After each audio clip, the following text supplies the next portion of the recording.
Hey and welcome to Neverwinter with Aragon. So on March the 10th, with the release of Module 32.5, we'll be getting a new For Gods and Glory Battle Pass. This will ultimately bring with it a new companion and a host of extra rewards. So let's have a closer look at the details and will this potentially be worth it? I'll also cover my tests on the new companion and how effective it is, especially to see if it's changed since the original version. But to start things off, this is the exact list of all the rewards we can expect to see.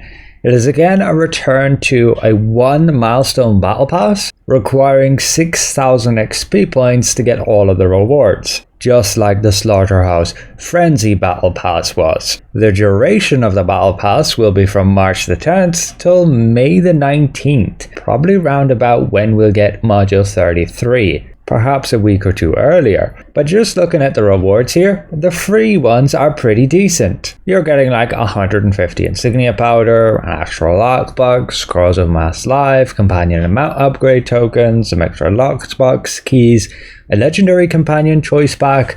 For some reason they're adding 300 seals of the spider god here, a bag of holding, there's a legendary enchantment choice pack that's actually very nice, along with 250 trade bars, 200,000 astral diamonds, and even a coalescent moat.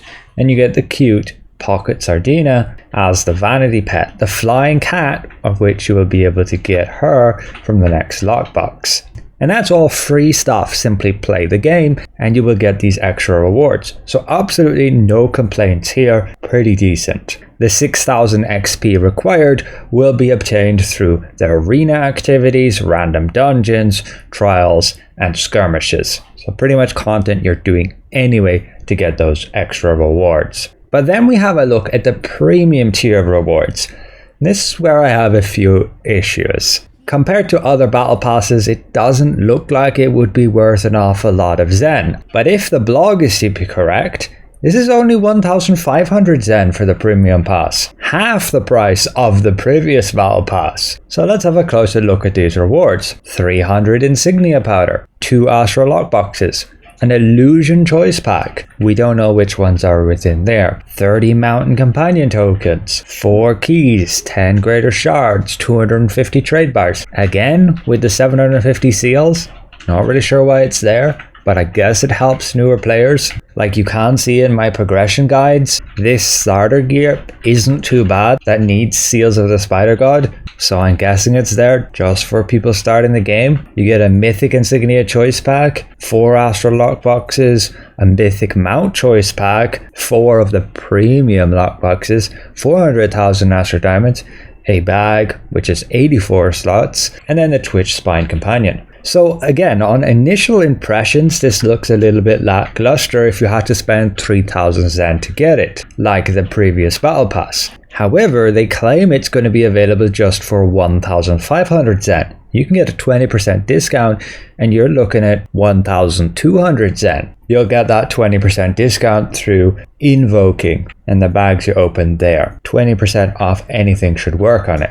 So I ultimately don't think this is a bad battle pass. It's pretty cheap considering you get a mythic mount, a mythic insignia, 400,000 astral diamonds, 300 insignia powder, along with the other useful rewards like trade bars, upgrade tokens, a max slot bag, and then on top of that, the new companion. I personally don't need all of those upgrade materials from the battle pass, so it all hinges on how good is the companion. Well, just looking at his stats and abilities here, they don't seem to have changed anything. Looking on the blog as well, they're all listed out here. In terms of his player's powers, he just has a defense ability that can give you on a chance awareness and critical avoidance. This is at Celestial and 4.8%.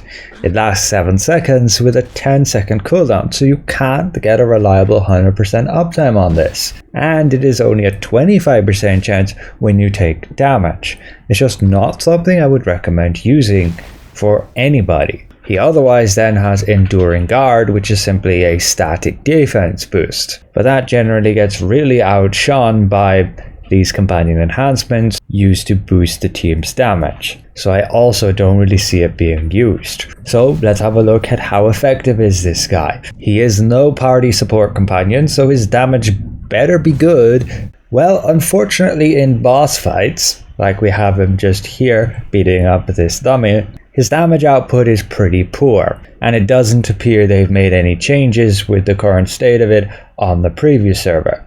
Just be aware, since this data does come from the preview server, it's very much subject to change for the final version. However, you have to keep in mind he's actually primarily a multi-target companion. His abilities are designed for hitting groups of enemies.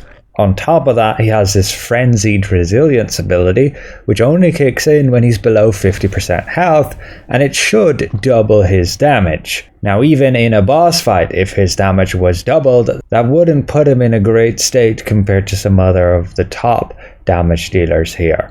But ultimately, it's probably not very fair to judge his damage in single target, as I believe he was primarily designed for multi-target, beating up groups of enemies. Something I want to do is take out the top multi-target damage companions and rank them all based on hitting these 5 targets. This could give a general idea then how much damage they could deal against enemies which are tightly grouped. But this is of course a more of an ideal setting. You're not always going to have enemies so perfectly grouped with your companion being so perfectly positioned. So I'm not really sure how good that is going to be of a judgment. But perhaps if we test them all like that equally, then maybe we could make at least some deductions. And yeah, his DPS is pretty high here, with the ability to hit over 260,000 with my stats without combat advantage. With combat advantage, we see his max hit in single target, and that's nearly 400,000. Again, that's with these testing stats just here. And all the tests are done with the same testing stats. So overall, the companion is not too great other than multi-target, and I wouldn't really seek to get him unless anything changes significantly, since his abilities are not really anything special. So if I were to go and have a look at these rewards and pass my judgment on do I think this is worth it, well, I would say even with the companion being terrible for what it is, these upgrade materials can be very useful, and yes, you could say they could add up to about the value of 1,200 Zen, which is again a 20% discount off 1,500, which you should be getting. You will have plenty of time to complete the battle pass. You just need 6,000 XP, and you'll just be doing your daily random dungeons, trials, and skirmishes anyway, and you should easily get it completed. You don't even have to do the arena. But you actually might want to do the arena, as it will have some interesting rewards we